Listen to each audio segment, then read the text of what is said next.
When he was 18, they gave him a cardboard box and a bus token. What he discovered would change not only his future, but the past he thought he knew. If you've ever felt like you were starting from zero, or that the world had already written you off, hit that subscribe button. You're in the right place, and this story is for you. The day I turned 18 was the day I ceased to be a problem for the state of Illinois. It didn't feel like a birthday. It felt like an eviction. Mrs. Gable, the house manager at Northwood Group Home for Boys, handed me a thin manila envelope with my name on it and a cardboard box that contained everything I owned. 2 pairs of jeans, a few threadbare t-shirts, a worn copy of a book I'd read a dozen times, and a toothbrush. 18 years, and it all fit in a box I could carry with one arm. "Happy birthday, Leo," she said, her voice holding the same practiced, detached warmth she used for everything from announcing dinner to breaking up a fight. She wasn't unkind, just tired. The whole system was tired. "Thanks," I mumbled, not meeting her eyes. I was focused on the scuffed linoleum floor, tracing the patterns with my worn-out sneakers. Freedom was supposed to feel big. It was supposed to be this rush of wind, this open door to a new life. For me, it just felt like standing at the edge of a cliff in the dark. The box felt heavy, not because of what was in it, but because of what wasn't. "There's a check in there for the final stipend," she continued, tapping the envelope. "And some paperwork. Your social security card, birth certificate, the usual. There's also a letter from the Department of Family Services. Came for you last week." I took the envelope. It felt impossibly thin to hold the architecture of a life. The stipend, I knew, would be a few $100s. Enough for a security deposit on a room in a place I wouldn't want to live, or a few weeks in a motel if I was careful. It was get started money, or get lost money, depending on your perspective. "Good luck, Leo," Mrs. Gable said, and for a second, I thought I saw something real in her eyes, a flicker of genuine concern. Or maybe it was just pity. I couldn't tell the difference anymore. "Yeah, you too." I turned and walked out the heavy steel door, the kind that locked automatically behind you. The click it made was the loudest sound I'd ever heard. It was the sound of a period at the end of a long, miserable sentence. I was free. I was homeless. I was 18. I walked to the bus stop at the end of the long driveway, the gravel crunching under my feet. The box bumped against my hip. I didn't look back. There was nothing to look back at. Northwood wasn't a home. It was a holding pen. A place to keep kids like me until we were old enough to be someone else's problem. I sat on the cold metal bench and opened the envelope. The check was there, as promised. My documents, all crisp and official. A stark contrast to the frayed edges of my life. And then there was the other letter, the one from DFS. The envelope was thicker, more formal. I tore it open. It wasn't the usual bureaucratic nonsense. It was from a division I'd never heard of, the Office of Probate and Estate Management. It informed me, in dense legalese, that upon reaching the age of majority, I was the sole heir to the estate of one Thomas Alistair Finch. My grandfather. The name hit me like a stone. I knew it, of course, but it wasn't a name connected to warm memories. It was a ghost's name. My mother had died when I was 5, and my father had simply vanished a year later, a puff of smoke in a cheap suit. I was told my grandfather, my father's father, was still alive but had relinquished his rights. That's the phrase they used. It sounded clean, sterile, like he'd signed a form and washed his hands of the mess his son had left behind. I'd spent 12 years in the system believing I was abandoned, not once, but twice. The letter stated that the estate consisted of a single asset, a property, 48 acres of rural land and a farmhouse in a place called Blackwood Creek. I'd never heard of it. The letter concluded by instructing me to contact a Mr. Arthur Davies, an attorney in Blackwood Creek, to discuss the particulars of the inheritance. I stared at the paper, the bus rumbling to a stop in front of me. The doors hissed open. My plan, such as it was, had been to take the bus downtown, find the cheapest weekly rate motel I could, and start looking for a dishwashing job. It was a small plan, a survivor's plan. This letter wasn't part of it. A farm, an inheritance. It felt like a joke. A cruel, cosmic punchline to a life that had already been full of them. I folded the letter, shoved it in my pocket, and got on the bus. The token felt cold in my hand. It was the last thing the state would ever give me, or so I thought. 2 days later, I was sitting in the stuffiest office I'd ever been in. It smelled of old paper, lemon polish, and disappointment. Mr. Arthur Davies was a man who looked like he'd been born in a gray suit. His hair was gray, his eyes were gray, and his skin had the pale, papery quality of a legal document left in the sun too long. He peered at me over a pair of bifocals perched on the end of his nose. "Leo Finch," he said, his voice a dry rustle. "I'll be frank with you, son. This isn't a winning lottery ticket." He slid a file across his massive oak desk. I didn't touch it. "Your grandfather, Thomas, passed away nearly 2 years ago. The state has been acting as caretaker of the property since you were a minor with no available guardian. Now that you're 18, it's yours.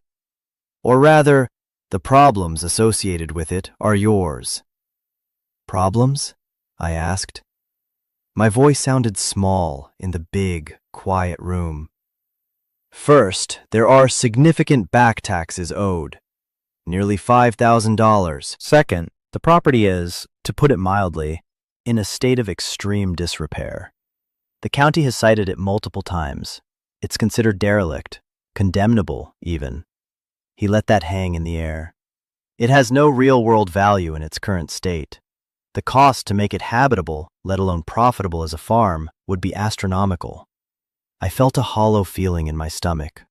Of course it was a ruin. It was a perfect metaphor for the family I came from. "So what's the point?" I asked, a bit more harshly than I intended. "Why even tell me about it?" Mr. Davies leaned back, his chair groaning in protest. "Because of this."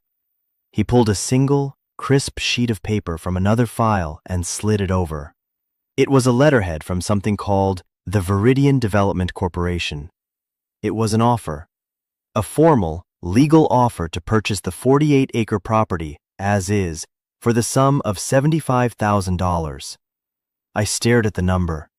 $75,000. To me, it might as well have been 75 million. It was more money than I had ever imagined holding in my life. It was enough to change everything. An apartment, a used car, college maybe, a real start, a real life. "They want the land," Davies explained. "They've been buying up all the old farms on that ridge for a new luxury housing development.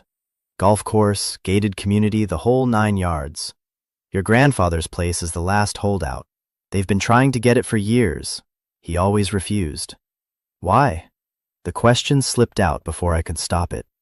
Davies shrugged, a small, tired movement of his shoulders. "Pride? Sentiment? Stupidity? Who knows? Thomas was a stubborn man, but he's gone, and you're here. And you, son, are in a position to be practical." He laid out the math for me. Viridian's offer would cover the back taxes, his legal fees, and still leave me with a little over $65,000. "A clean break," he called it. "You sign the papers, we settle the debts, and you walk away with a sizable nest egg. You never have to set foot in Blackwood Creek. You can start fresh, put all this behind you." It was the smart choice. The only choice, really. Take the money. Run. Forget the ghost of a grandfather who'd signed me away. Forget the dilapidated farm and its mountain of problems. It was a gift, a get-out-of-jail-free card. But something in me hesitated. It was a small, quiet thing, a flicker of… what? Curiosity? Spite? I didn't know. This man, my grandfather, had held on to this worthless piece of land for years, refusing an offer that could have made his life easier. He had let me go, but he hadn't let this farm go. I didn't understand it. And I realized, sitting in that stuffy gray office, that I couldn't sign it away without understanding it. I couldn't sell a memory I didn't even have. I want to see it first, I said. Mr. Davies blinked, surprised. See it? Son, there's nothing to see but weeds and rot. I have photographs here if you… No, I said, my voice firmer now. I want to see it for myself, before I decide. He sighed, a long, weary exhalation that seemed to suck the remaining oxygen out of the room. He looked at me like I was a complicated tax form he didn't want to fill out. It's a 2-hour bus ride from the city, another 30-minute walk from the town depot. There's no running water, no electricity. It's not a pleasant place. I'm not looking for pleasant, I said. I'm just looking. He stared at me for a long moment, then nodded slowly. He scribbled an address and a bus route on a notepad. Very well. The offer from Viridian stands for 30 days. Don't take too long to come to your senses. He handed me the slip of paper. The key to the property was taped to the back. A single, old-fashioned skeleton key, its metal worn smooth with time. It felt heavier than it should have. The bus ride to Blackwood Creek was a slow journey backward in time. The cityscape, with its hard angles and gray concrete, bled into sprawling suburbs, which in turn dissolved into strip malls and gas stations. Then, finally, the landscape opened up. The world turned green and gold. Fields of corn and soy rolled away on either side of the highway, punctuated by stands of ancient oaks and the occasional weathered silo leaning against the sky. It was a different universe from the one I knew. My world was pavement, brick, and chain-link fences. This world was soil and sky. I pressed my forehead against the cool glass of the window, watching the miles scroll by. I tried to picture him, Thomas Finch. What kind of man lives in a place like this? What kind of man lets his only grandson grow up in a series of sterile, state-run rooms, while he holds onto 48 acres of dirt? The anger I'd carried for 12 years was a familiar weight, a hard knot in my chest. But now, it was mixed with a confusion that felt new and unsettling. The bus let me off in the center of Blackwood Creek. The town wasn't so much a town as a suggestion of one. A single main street with a post office, a general store with a dusty front window, a diner with a flickering neon sign, and a handful of houses with peeling paint and sagging porches. The air smelled of damp earth and cut grass. It was quiet, the kind of quiet that feels loud when you're used to the constant hum of the city. I checked the address on the slip of paper and asked the man behind the counter at the general store for directions. He was old, with a face like a road map and eyes that had seen too many seasons come and go. "Finch Place?" he said, his voice a low rumble. He looked me up and down, taking in my city clothes and the nervous energy humming off me. "You family?" "His grandson," I said. The man's expression didn't change, but something shifted in his eyes. "Haven't seen anyone head up that way in a long time. Not since the old man passed. You be careful. Roads washed out in places." He gave me a set of simple directions that ended with, "You can't miss it. It's the last place on the ridge before the road gives up." The walk was longer than I expected. The pavement turned to gravel, and the gravel turned to a rutted dirt track that climbed steadily upward. The air grew cooler, cleaner.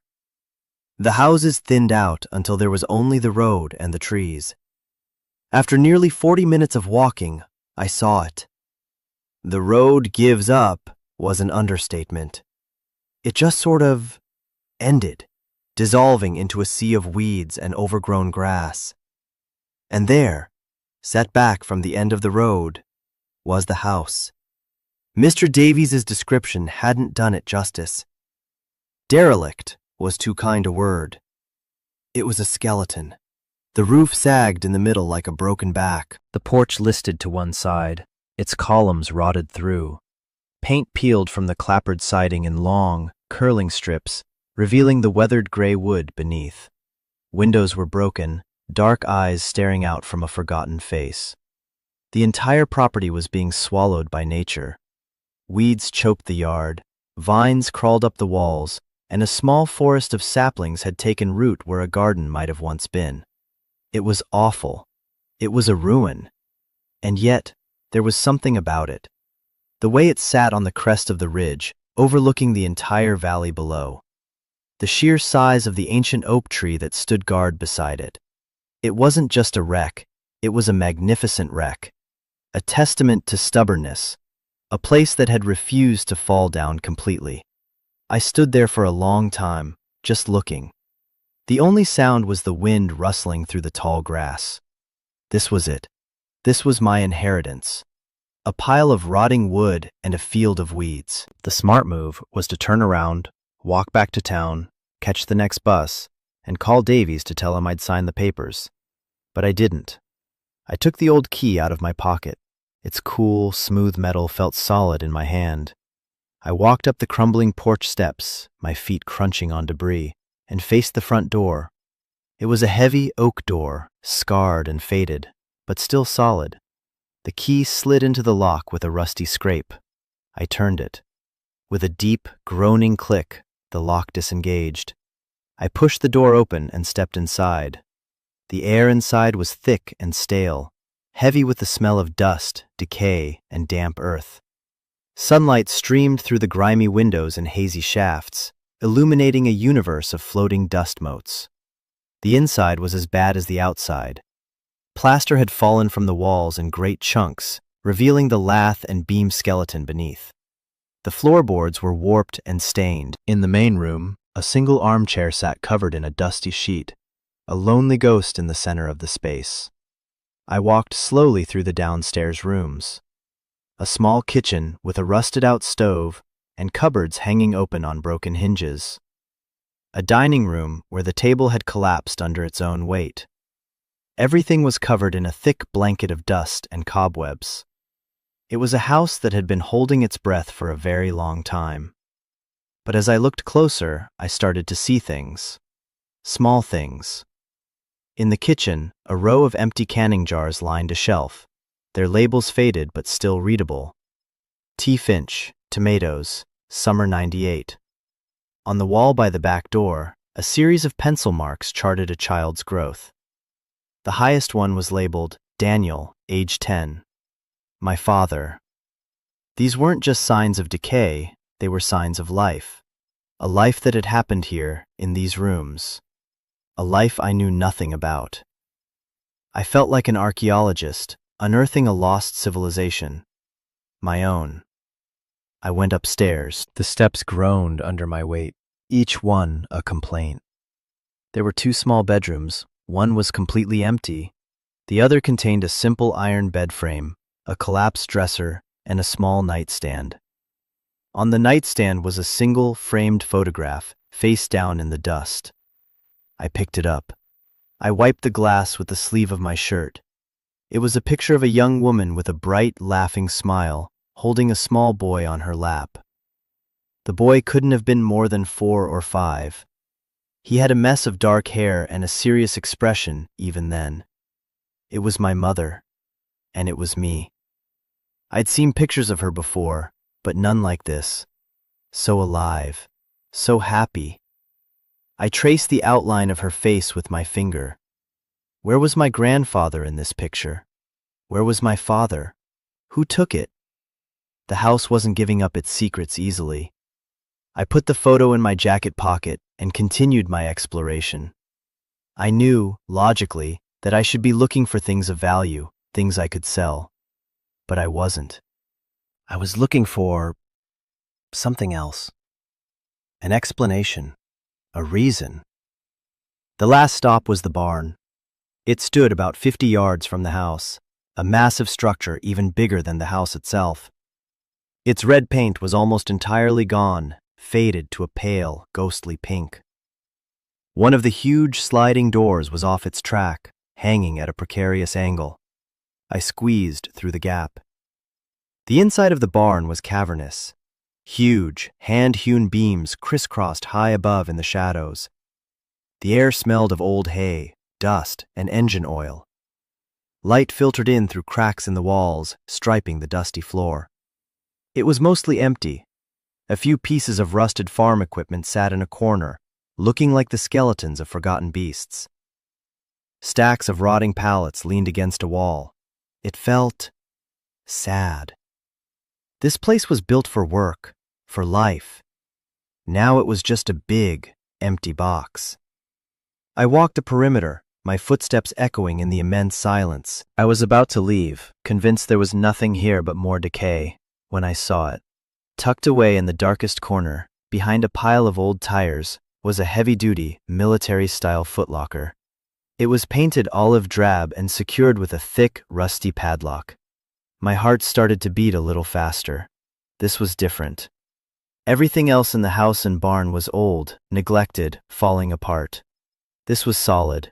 This was secured. This was meant to last. I dragged it out into a shaft of light. It was heavy. I knelt and examined the padlock. It was old, but it wasn't rusted through. There was no getting into it without a key or a pair of bolt cutters. I searched the area around the footlocker, digging through piles of old hay and debris, but found nothing. I went back to the house. I searched every drawer in the collapsed dresser, every shelf in the kitchen. Nothing. I was about to give up, to chalk it up as another dead end, when my foot snagged on a loose floorboard near the hearth in the main living room. It was barely noticeable, but one edge was raised just a fraction of an inch higher than the others. I knelt down. I worked my fingers into the gap and pulled. The board came up with a low groan, and there, nestled in the dark space beneath, was a small, tarnished brass key. It wasn't the key to the house. It was smaller, thicker. My hands were shaking as I walked back to the barn. I knelt in the dust in front of the footlocker. I slid the brass key into the padlock. It was a perfect fit. With a grating squeal of protest from the rusty metal, the lock sprang open. I took a deep breath. I felt like I was standing on the edge of that cliff again, but this time there was a sliver of light in the darkness below. I lifted the heavy lid of the footlocker. I think a part of me expected to find money, or something valuable. Something that would make the $75,000 offer seem small. But it wasn't money. The chest was filled with papers, old tools, and a stack of thick, cream-colored envelopes bound together with a piece of twine. On the top envelope, written in a strong, steady hand, were two words: "For Leo." My breath caught in my throat. I sat down on the dusty floor of the barn, the heavy lid of the chest resting against my back. The light from the cracked wall illuminated the dust motes dancing in the air. I untied the twine. The letter on top was thick, the paper soft with age. I opened it. The handwriting inside was the same as on the envelope, but it filled page after page. "Leo," it began. "If you are reading this, then I am gone, and you are a man. I hope the world has been kinder to you than I was able to be. I know you must have questions. I know you must hate me. I wouldn't blame you. The story they told you, the one about me relinquishing my rights, is the story I asked them to tell. It was easier than the truth. The truth is, I didn't abandon you, son. I hid you. I had to stop reading. My eyes were burning. I read that last line again.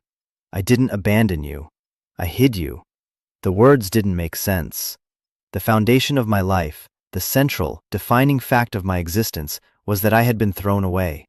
By my father, and then by my grandfather. This letter was claiming it was all a lie. I took a shaky breath and continued reading. Your father, Daniel, was a good boy. He had a good heart. But he was weak. He fell in with the wrong people. When your mother got sick, the medical bills they were a mountain we couldn't climb. Daniel got desperate. He borrowed money. Not from a bank. He borrowed from a man named Marcus Thorne. Thorne wasn't a loan shark. He was something worse. He was a predator who bought people. He used debt to control them, to make them do things. By the time your mother passed, your father owed Thorne a fortune. Thorne didn't want the money. He wanted this farm. This land has been in our family for 100 years. But to Thorne, it was just a piece of a puzzle. He was the front man for a new development company, Viridian, that was quietly buying up all the land on this ridge. They used threats, intimidation, predatory loans, whatever it took. They wanted everyone out. I refused to sell. After your mother died, Thorne saw his chance. He owned your father. And through your father, he thought he owned this place. Your father tried to stand up to him. He came to me, confessed everything. We were going to fight, but Thorne's people, they weren't just lawyers, Leo. They were dangerous. They paid your father a visit one night to send a message. They put him in the hospital. When he got out, he was a different man. He was broken, terrified. Not for himself, but for you. He knew Thorne would use you to get to me. A week later, your father was gone. He just disappeared. I think he ran, hoping that if he was gone, the debt would be gone with him. But it wasn't. It fell to me. And Thorne made it clear that you were the leverage he would use to collect. I was an old man, Leo. I couldn't protect you here. I couldn't fight them and keep you safe at the same time. They would have used you. They would have hurt you. So I did the only thing I could think of. I made you disappear. I contacted the state. I told them I was unable to care for you. I signed the papers. I relinquished my rights. I let them take you, let them put you into the system where Thorne couldn't find you, where you would be just another number, another file, safe. It was the hardest thing I have ever done. It broke my heart every single day for the rest of my life. I chose to let you hate me so that you could live. My vision blurred. Tears were streaming down my face, dripping onto the yellowed paper. I wiped them away with the back of my hand. Every memory I had of my childhood, every feeling of being unwanted, of being discarded, it was all shifting, reforming into a new, terrible, beautiful shape. It wasn't abandonment. It was a sacrifice. A desperate, brutal act of love. I cried. I sat there in that dusty barn, and I cried for the little boy who felt so alone. I cried for the young man who had built his entire identity around being the one who was left behind.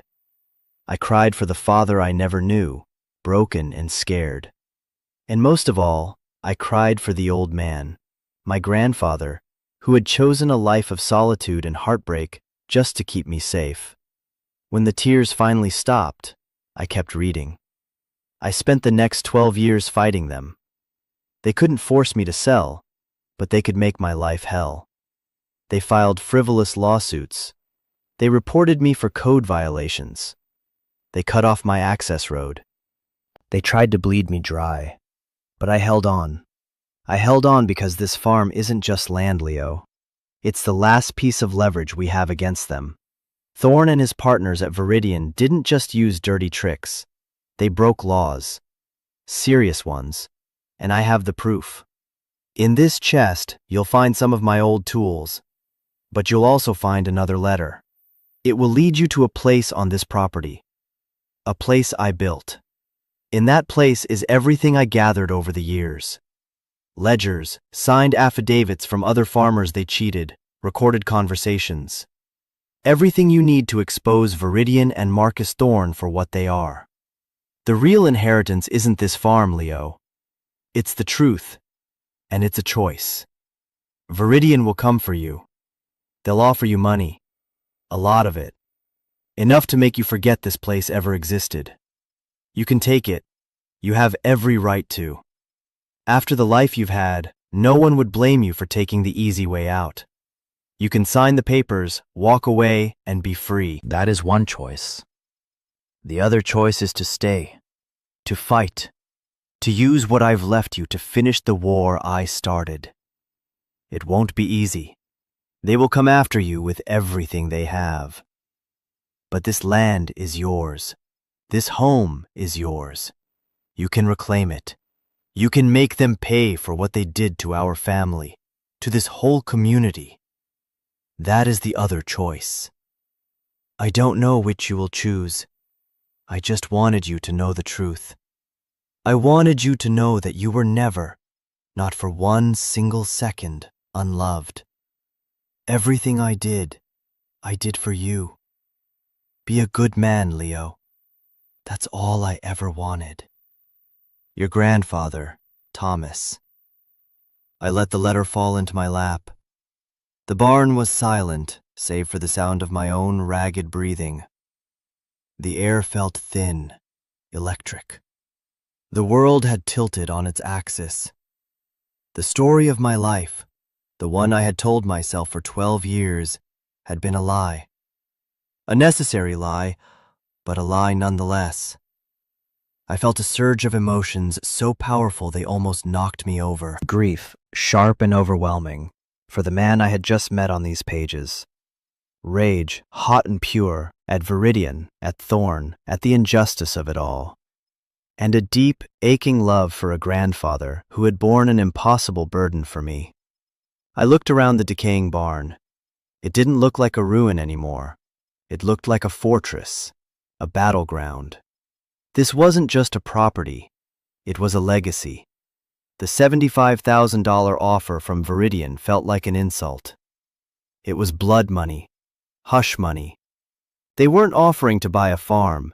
They were offering to buy my silence, to bury the truth along with my grandfather. You know, it's funny. For years, all I wanted was an easy way out. A simple path. A life without struggle. And here it was, handed to me on a silver platter by a company that had destroyed my family. And all I could feel was disgust. I want to pause here for a second. Because maybe you've had a moment like this. A moment where the story you told yourself about your life was suddenly turned upside down. Where you found out a villain was a hero, or a sacrifice was hidden inside what you thought was a betrayal. It's a moment that can break you, or it can remake you. If you've ever felt that, if this story is hitting you in that place, let me know in the comments. I read every single one. You're not alone in this. This community is built on people who understand that the past is never as simple as it seems. Now, let's get back to what I found next. I folded the letter carefully and placed it back in the envelope. Then I turned my attention to the rest of the footlocker. As he'd said, there were tools, a heavy hammer, a pry bar, some wrenches, and beneath them, another sealed envelope. This one was smaller. I opened it. Inside was a single sheet of paper with a hand-drawn map of the property and a short, cryptic rhyme. Where the stone hawk watches the sun rise, beneath its gaze, the real prize lies. Not gold or silver, but the weight of truth, to give an old man back his youth. I stared at the words. The stone hawk. It sounded like nonsense. I looked at the map. It was a rough sketch of the house, the barn, and the surrounding fields. On the eastern edge of the barn, there was a small X drawn. I got up and walked to the eastern wall of the barn, the one that would face the sunrise. The foundation was made of massive field stones fitted together a century ago. I ran my hands over them, looking for anything unusual. They were all just rocks. Rough, gray, and solid. Then I stepped back and looked at the wall as a whole. High up, near the peak of the roof, one of the stones was different. It was a large, flat piece of granite that had been crudely shaped. With a little imagination, it looked like the silhouette of a bird of prey, a hawk in profile, its beak pointing east. The stone hawk. My heart hammered against my ribs. I looked at the foundation directly below it. Beneath its gaze, the real prize lies. The stones here looked the same as all the others. I pushed against them, one by one. They were immovable, solid as the earth itself. I was about to give up when I remembered the tools in the chest. I grabbed the pry bar. I started tapping each stone in the foundation below the hawk. Most of them gave a dull, solid thud. But one of them, a square stone about 2 feet off the ground, made a slightly different sound. A hollow echo. I wedged the tip of the pry bar into the seam around the stone. I put my weight into it. At first, nothing happened. The stone was sealed tight with old mortar. I repositioned the bar and tried again, grunting with the effort. There was a sharp crack. A spiderweb of fractures appeared in the mortar. I pushed again, and the stone shifted, scraping against its neighbors. It wasn't a foundation stone, it was a plug. I worked the pry bar around the edges, breaking the seal, until I could get my fingers behind it. It was heavy, but it came loose. I pulled it out and set it on the ground. Behind it was a dark, square cavity, and inside that cavity was a small, metal ammunition box, the kind with a rubber gasket to keep it waterproof. My hands were trembling so much I could barely unlatch it. I lifted the lid. Inside, packed neatly and wrapped in oilcloth, were several thick ledgers, a stack of papers held together with a binder clip, and a small, handheld cassette recorder with a single tape inside. This was it. This was the proof. This was the real inheritance. I sat there on the ground, the box in my lap, and I made my choice. Or maybe the choice made me. There was no other path. I couldn't take their money. I couldn't let them win. My grandfather hadn't raised a coward, even if he'd had to do it from a distance. I pulled out my cheap, prepaid cell phone. The signal was weak, but I had one bar. I found the number for Mr. Davies' office. I pressed call. He answered on the second ring, his voice as dry as ever. Arthur Davies. Mr. Davies, I said, and I was surprised by how steady my own voice was. It's Leo Finch. Ah, Leo.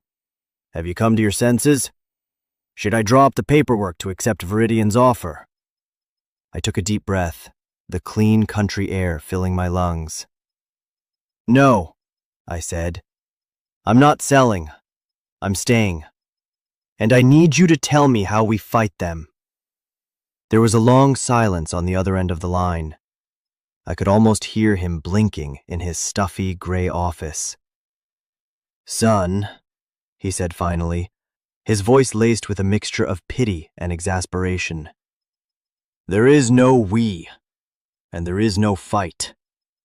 They have money, a team of lawyers, and a valid offer. You have a condemned shack and $5,000 in tax debt. This is not a battle you can win. I think I can, I said. My grandfather left me something. More than just the farm. He left me evidence, proof of what they did to get this land. I think he left me a weapon. Another silence, this one longer, more thoughtful. I could hear the faint sound of him tapping a pen on his desk. When he spoke again, the weariness was gone from his voice. It was replaced by something else. Something I hadn't heard before. Curiosity. Evidence? He said, the word sharp and precise. What kind of evidence? Ledgers. Signed statements from other farmers. A tape recording. It's all here. Don't say another word over the phone, he said, his tone suddenly urgent. Don't touch anything else. Don't talk to anyone. Are you still at the property? Yes. I'll be there in an hour. Stay put. He hung up. The next hour was the longest of my life. I put the ammunition box back in its hiding place and replaced the stone. I packed my grandfather's letters back into the footlocker and closed the lid, but I didn't lock it. I paced the length of the barn, my mind racing. For the first time since I'd stepped out of Northwood, I wasn't just surviving. I was doing something. I had a purpose. I was terrified, but I was also more alive than I had ever felt. True to his word, a little over an hour later, a dusty sedan crunched up what was left of the driveway. Mr. Davies got out. He looked different here, out of his natural habitat of paper and leather-bound books. His gray suit looked out of place against the backdrop of the decaying farm. He looked smaller, somehow. He surveyed the scene, his gaze taking in the collapsing house, the overgrown yard, the leaning barn. He shook his head slowly. He really let it go. He was busy, I said. Davies looked at me, a flicker of a new respect in his eyes. So you said, show me what you found. I led him into the barn and showed him the loose stone.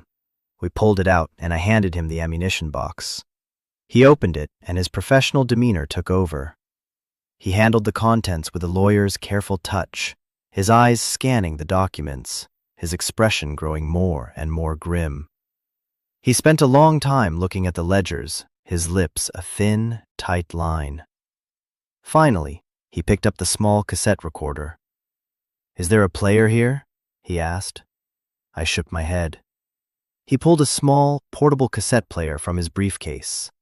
He popped the tape in and pressed play. A voice filled the cavernous barn. It was old, raspy, but clear. It wasn't my grandfather's.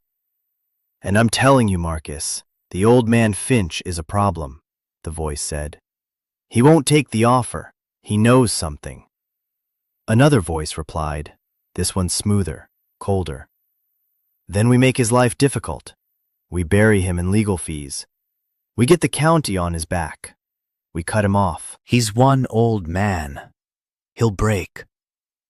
My grandfather's voice cut in, clear and strong, though it was obvious he was on a speakerphone. Is this what you do, Thorne? Cheat and threaten old men out of their homes?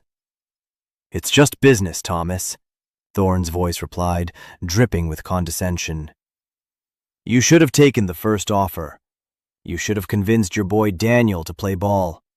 He was much more reasonable. After we helped him see things clearly. Mr. Davies stopped the tape. The silence that followed was heavy, profound. He looked from the tape recorder to me, and his face was pale. That second voice, he said quietly. That's Marcus Thorne, the CEO of Viridian. The first voice, that's a man named Henderson, one of his original partners. Henderson disappeared a few years back. Everyone assumed he fled the country to escape charges on an unrelated fraud case. And my father? I asked, my voice tight. Davies looked down at the documents. According to these affidavits from two other farmers, Thorne's men used physical intimidation to force them to sell. What he just said about your father, it's a confession, Leo. It's an admission of assault, coercion, racketeering. This changes everything. He carefully packed the box, his movements precise and deliberate. This isn't a probate case anymore. This is a criminal case. He stood up and looked at me, really looked at me for the first time. Your grandfather was a remarkable man. He built a fortress of paper. He spent a decade collecting the stones to throw at Goliath. Can we win? I asked. He allowed himself a small, grim smile. Winning isn't the issue anymore. The issue is how much they're going to lose. But I'll tell you right now, this will be a long, ugly fight. They will try to discredit you. They'll dig into your past. They'll use the fact that you grew up in the system against you. They will try to break you, just like they tried to break him. Let them try, I said. That was the beginning.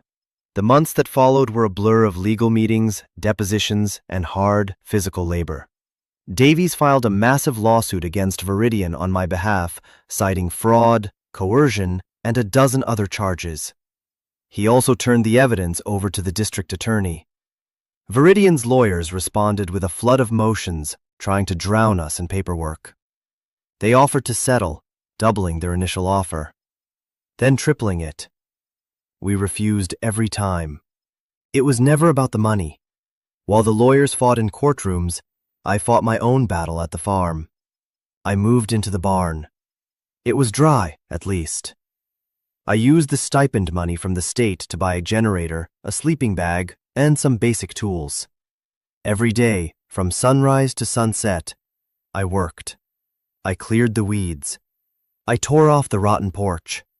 I patched the roof on the house, one shingle at a time.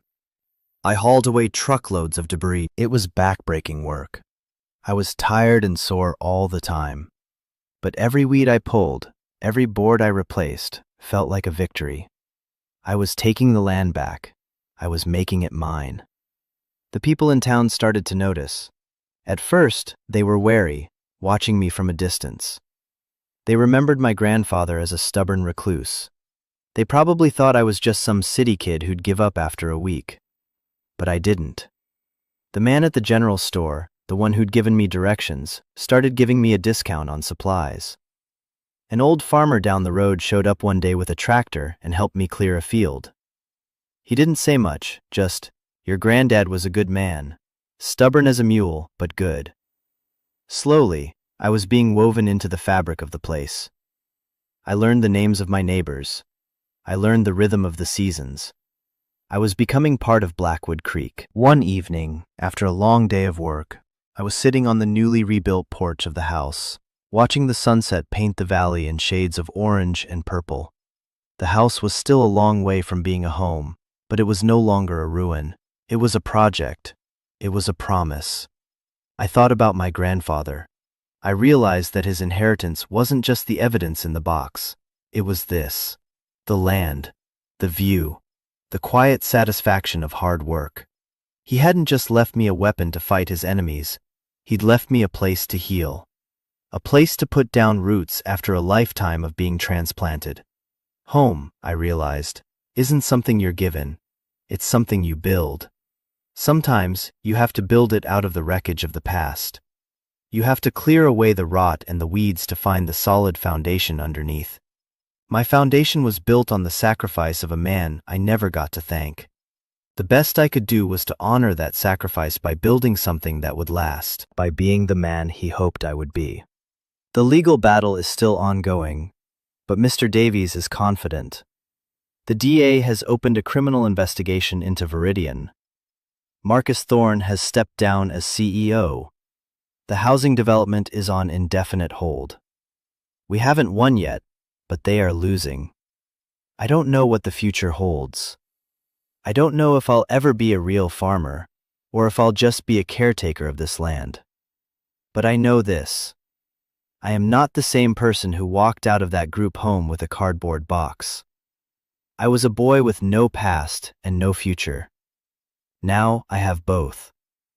I have a history to honor and a future to build, right here, on this ridge.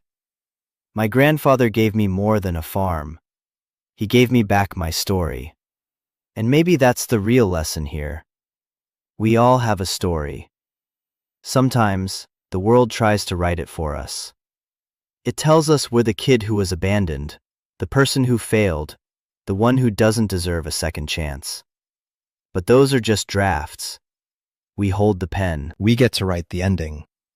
It might be harder than accepting the story someone else wrote for you, but it's the only way to write a story that's truly your own. Thank you for listening to mine. If you've made it this far, you're a core part of this community. A community for people who know that life isn't always easy, but it's always worth fighting.